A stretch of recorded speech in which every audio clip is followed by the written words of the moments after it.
Biała okładka z kucającym Abbatem i Demonazem z gitarami wyróżniała się w latach 90. na tle innych coverów zespołów grających czarną sztukę. Oni przedstawili swoją wizję ekstremalnych lodowych krain, gdzie sama myśl przebywania tam zamraża nam mózg. A dzisiejszym albumem jest Immortal Battles in the North.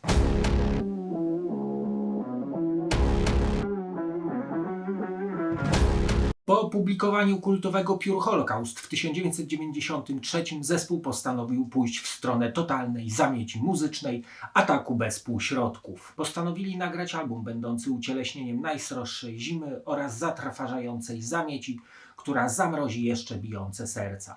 Tak w roku 1995 rodzi się Battles in the North. Muzyka na albumie jest szybka i intensywna, niczym gejzer na środku mroźnego pustkowia. Z kilkoma zwolnieniami. To, co ją wyróżnia, to nieuchwytne, ale jednak melodie, które tworzą kawałki zapamiętywalnymi. Te dźwięki są dzikie, nieokiełznane, często chaotyczne, ale jakże treściwe w formie. To właśnie jest potęga Immortal i nie masz tu nic do gadania. Nie wygrasz z nieśmiertelnością, to jest właśnie ich siła przekazu. Raz, dwa wgniotą cię w fotel, częstując lodowatym wiatrem, który spowoduje, że dreszcz przejdzie ci po ciele, paraliżując jak nikt inny. Gitary Demonaza brzmią jak wkurwiony rój pszczół, którego właśnie pozbawiono barci. Jeżeli nie uda ci się szybko uciec, wtedy dopadną cię z nienawiścią, a wtedy marny twój los. Co ciekawe, surowa produkcja, na którą tak wiele osób narzeka, wydaje się być zamierzona przez Pyttena i nadaje całości mroźnej, lodowatej atmosfery. Teksty krążą wokół mitycznego świata Blashyrk, którym to rządzi potężny kruk Raven Dark. Liryki przepełnione są ośnieżonymi szczytami gór, lodowcami oraz lasami zasnutymi śniegiem, o których to zgrabnie skrzeczy Abbat swoim wokalem, malując wizje Demonaza ukryte w tekstach. Wszystko się tu dopełnia i przenika, kawałki skoncentrowane są na bezlitosnej furii, więc dlatego również nie są one zbytnio skomplikowane, a czas ich trwania przesadnie długi. Utwory, jak przystało na prawdziwy klasyczny black metal, często urywają się bez ostrzeżenia. Bach i koniec. Jakie to teraz wydaje się oldschoolowe i jakie ekstremalne. Ten album nie miał być przesadnie skomplikowany i różnorodny. Miał tworzyć atmosferę, która kreuje w głowie obrazy białych pustkowi, co w 100% się udało. To prawdziwa dawka agresji, w której blast bity oraz podwójna stopa praktycznie się nie kończy, tworząc nadciągającą burzę, tworzącą lawiny ekstremalnej muzy. To esencja blackowej wściekłości, bezlitosna, ponura i dzika, która będzie trwać do ostatnich dni black metalu. To posłuchajmy teraz fragmentów tego białego black metalowego klasyka. Album rozpoczyna się gitarowo-perkusyjną zamiecią utworu tytułowego. Lodowaty wiatr chłoszcze nasze zziębnięte lico. Ekstremalne tempa przenoszą nas do lodowej krainy. Abbat zaś swoim charakterystycznym wokalem oznajmia, że depczą ozdobione klejnotami trony ziemi, silniejsi niż lód, mocniejsi niż kamienie. To bitwy na północy. To kawałek, który pamięta się latami.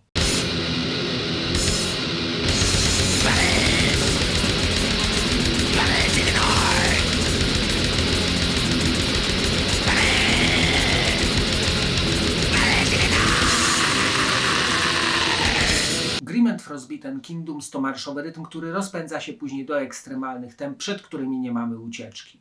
Riffy świdrują nam czaszkę, a szczególnie solo, które występuje pod koniec utworu. Abbat wykrzykuje o północnych królestwach skutych lodem tęsknej pustki.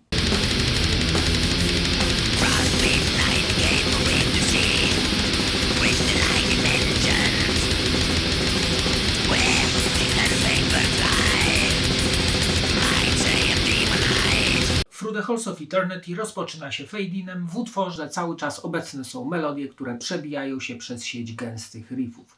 To bezlitosna prędkość, gdzie trudno złapać oddech. Abbat pod koniec oznajmia, że dźwięczące dzwony nieśmiertelności dzwonią w salach wieczności.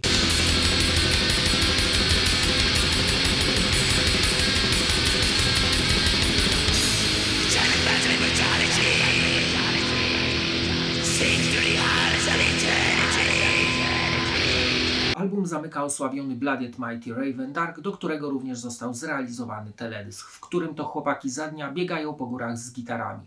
Wygląda to dość komicznie, jednak sam kawałek jest bardzo majestatyczny, z potężnymi riffami oraz gitarami akustycznymi. Jest klimat.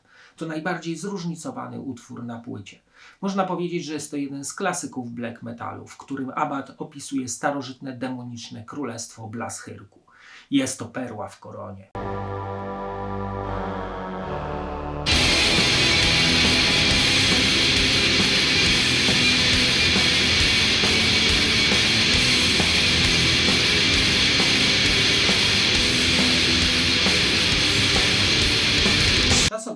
okładkę i wkładkę. Okładka, mimo że biała, kryje w sobie najprawdziwszy black metal. Dwóch typów kuca z gitarami w śniegu. I taka właśnie jest to muzyka, lodowata. Nie mów mi zresztą, że nie znasz tego coveru, bo nie uwierzę. To jedna z najbardziej ikonicznych okładek. Nad chłopakami klasyczne logo Immortal, poniżej tytuł albumu. Wkładka również jest w białej tonacji, występują na niej teksty utworów wraz z fotami Abata i Demonaza, oczywiście z wiosłami. Na stronie zamykającej wkładkę poza zdjęciami chłopaków w corpse paintingu umieszczono sentencję. Immortal samotnie stoi jako znak przeciwko tym, którzy tak żałośnie próbowali nas naśladować, tak tekstowo, jak i muzycznie. Jesteście naprawdę poniżej nas. Niżej informacja, gdzie i kiedy nagrano album, kto był producentem i tym podobne. Na dole adres do fanklubu zespołu. Na białej płycie CD nadrukowano foto chłopaków w dość groteskowych pozach. Na stronie zamykającej pudełko umieszczono foto zespołu na śnieżno-białym tle, a obok tytuły utworów. Na dole srebrne logosy Osmus Productions oraz SPV.